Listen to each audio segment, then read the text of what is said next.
Tension दी आवाज रात लंबी है। काला शीशा सड़कां ते राईडे दिल विच हौसला ना किसे दा गाइडे। राह ने सिखाया कि सच की हुंदा डिड के उठना ही असली प्राइड। जिन्हां ने कहा सी ये नहीं चलना अज ओही पुछदे ने रास सफलता दा। नवे दिन नवा इरादा सिर ते रब दिल विच वादा। मेहनत मेरी सब तो वड्डी शान इज्जत लई जीना मेरी पहचान। नवे दिन नवा इरादा सिर ते रब दिल विच वादा।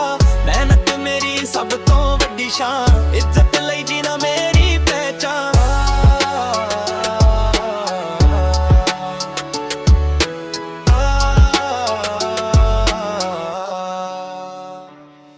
ना फेके ते शाइन ना झूठी फेम अपने दम ते बनिया नेम। यारी सच्चिया नाल गल भी साफ औखे वेले पता लगदा कौन है खास।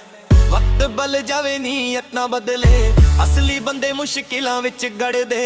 अज भी खड़े आ उत्थे ही यार जिथे शुरू होया सी सुपने दा सफर। काला शीशा पर दिल साफ।